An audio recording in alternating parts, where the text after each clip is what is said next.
To conclude our shape to form and contour line unit, we will participate in a drawing exercise and activity called blind contour line drawing. As you know, modified contour line drawing is a drawing using contour line where you look back and forth from the subject to the paper. You're really looking to eliminate your construction lines and have accurate spaces and proportions.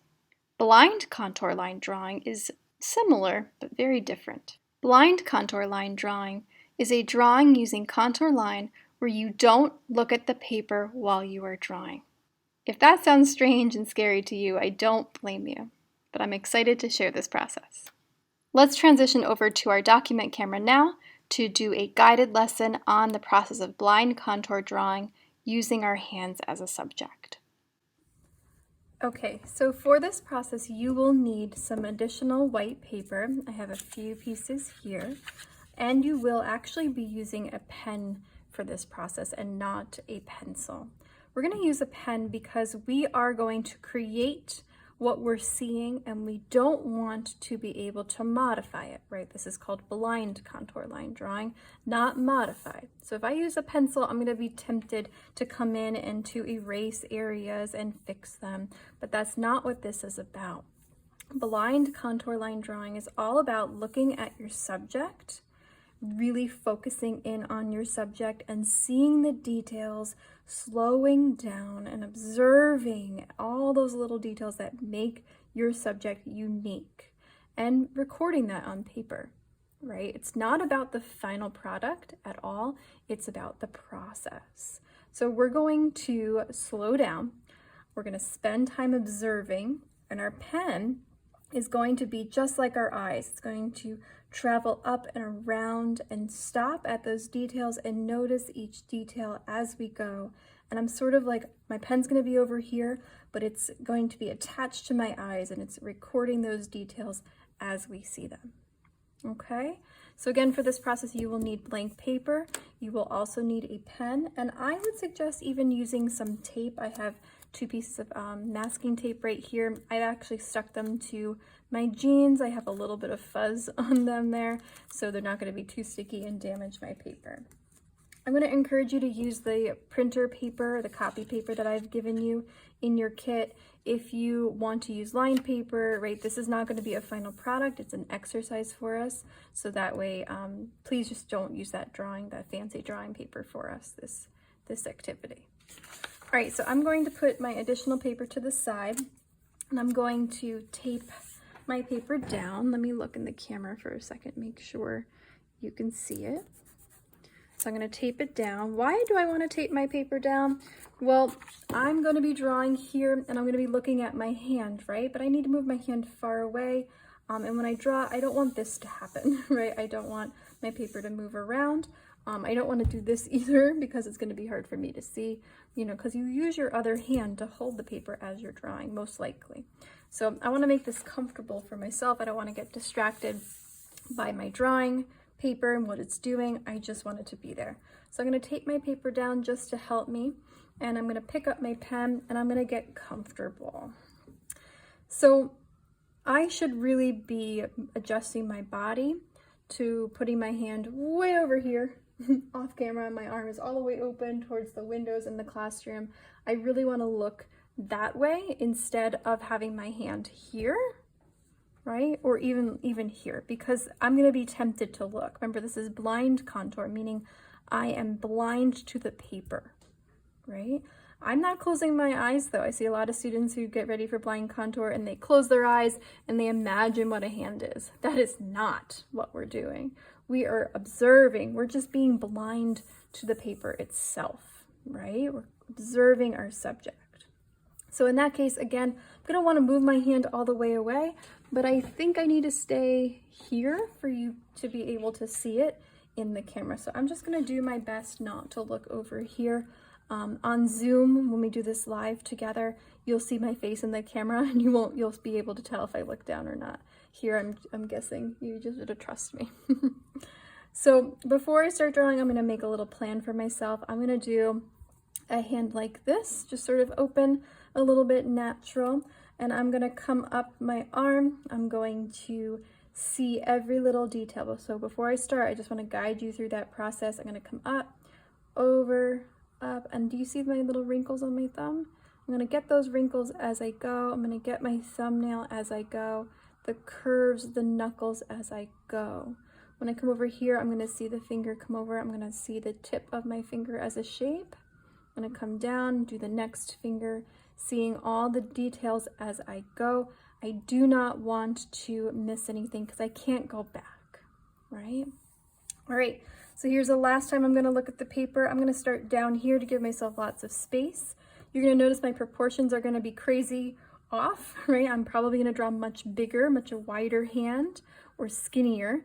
Then I think you're going to notice this process is feels strange. It feels like you're drawing like this huge hand, and maybe you are, but it feels weird. So get ready and excited. You're going to watch my demo, and then we're going to have time for you to work in class.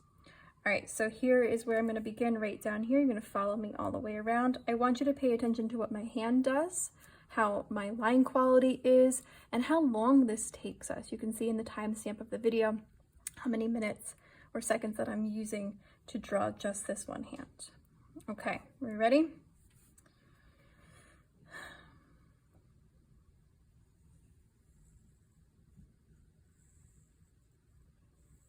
So as I go, it's really hard to not look at the paper. I can sort of see it out of the corner of my eye. I can see that my hand is moving and doing something, but I can't see what the lines are actually doing, and that's good because I don't want to be distracted by that. And usually at this point is when in person I start to hear some giggles, which is totally appropriate because this is about to look crazy, right? Do you see how I am keeping my pen down? I'm gonna pick it up to move over to the next finger, but I really want to strongly suggest you do not do that because then I don't know where to go and my proportions are gonna be off. But I've accepted it at this point. I have a really hard time doing that. And you notice when I'm drawing, I sort of stop talking mid-sentence. I'm looking at my hand wrinkles inside, right? The kind of lines that the palm reader would use. And then I'm back down here at my wrist. Ooh, got real narrow. So now is when I look over, right? And I start to say like, holy moly, that looks crazy. Look how fat my hand is. Look at this, what is that, right? It's perfectly appropriate to giggle at this and enjoy that process. But what I want you to observe and what I'm going to be looking for when you go to submit are these details that show that I was really observing the details of my hand. So let's look at the thumb for a second, right? Do you see, like we talked about, how I have that my nail from this direction to this direction? You only see part of it, right? Do you see how I saw that? Do you see how I saw that those couple wrinkles and the shape here? What about my fingers sort of pointing up like this? Do you see how the tip of my finger is sort of like that shape? We noticed that in our worksheet the other day with the finger pointing forward, right? Do you see how I still saw my nail there? And then for all three of these fingers that were sort of closed up, I saw my nails, I saw the little wrinkles as we go, right? And I tried to capture that. Notice I didn't like just draw an arch for these fingers or sort of ovals and then add the details independently. That's what not to do. Let's show you what not to do. Typically I'll see people do this. They'll start out strong and they're observing, they're like, okay, I got this, and then all of a sudden they get distracted by a friend and then they go like, okay, well, let me open that up. Here's a finger, finger, finger, finger, hands, fingernails, fingernails, some lines. And they just like do this random sort of thing and they turn this in and I'm like, okay, well, you started out strong, like I said, and then you lost it, right? You just went back into symbols. And that is not what we want to do. We don't want symbols for fingers, right? We want to be seeing the detail. Is this a final drawing? Is this something that I'm going to put in a frame and love it forever? Maybe. I think it's beautiful. I'm going to sign it, right? But perhaps this is not your style, right? Perhaps this doesn't represent what you are actually seeing in terms of like an emotional response to a drawing, but neither is this, right? These are symbols. So this is like an evidence that you are observing and seeing something, right? And recreating that.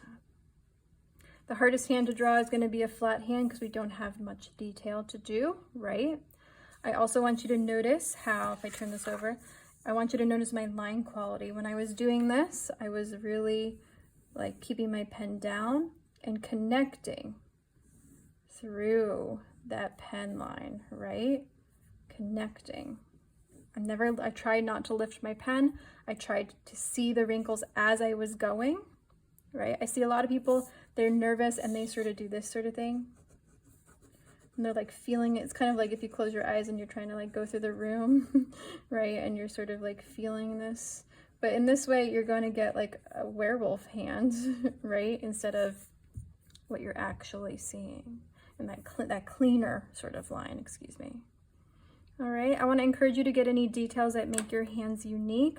I've got a couple freckles that I would see at different angles. I have a couple rings on. I'm looking at my fingernails and trying to capture what they look like. If you've got long nails, right, or shorter nails, or nail polish that's chipped, that's a detail that you want to see, right? But again, you're using pen, so you don't make adjustments. And I want to encourage you, don't do part of the hand and then later go, oh wait, there was another wrinkle right here, right? Do not do that. Don't add anything, okay? When I go to grade you, I am looking for good use of contour line, blind contour, that I can understand and see evidence that you're actually looking at the subject, right? If you give me something like this, you're gonna get a 0, right? I'm also looking for detail. So the more detail that you can include, the better. All right, so I'm going to show you a couple more PowerPoint slides of some examples of other people's work and some tips to help you think about it. And then I want you to spend the rest of our class period working on blind contour hands. In our next class period, to give you a heads up, we're going to be doing portraits. We're going to be using mirrors and drawing ourselves and or other people that you have around you. Okay? All right, so let's go take a look at those PowerPoint slides. Here you can see additional examples of blind contour line drawing. I want you to notice the details that have been included. Look at the edges and wrinkles of the hand. Look at the curvy bottoms, right? Or the rounded knuckles. Look at the details of the fingernails. You may still be thinking, why would an artist want to use this technique, right? These aren't exactly final drawings, are they? Well, again, the aim is not to produce a realistic work of art, but rather to strengthen the connection between your eyes, your hands, and your brain. I'm asking you to look, I'm asking you to observe, I'm asking you to see and recreate what you see without the use of symbols. If you're wondering what not to do, here's a really good example. Take a look at this image on the left here. You can see that the artist probably started out down by the wristwatch. I'm guessing that's what that is. And I'm also going to guess that they came up towards the thumb, they captured that thumbnail, the curve of the thumb, and then they went ahead and just did 4 loops for fingers. Right? Why is this not going to meet our expectations? Why is this what not to do? Well, this person lost track of what they're doing, right? They forgot to really see. They forgot to spend the time and understand and see the details and record those details. Here's an example on the right now with red arrows pointing at all the little details that I'm going to be looking for in your drawings. A pro tip for you, if you're having trouble not looking at the paper, try to create a physical barrier to stop you from looking.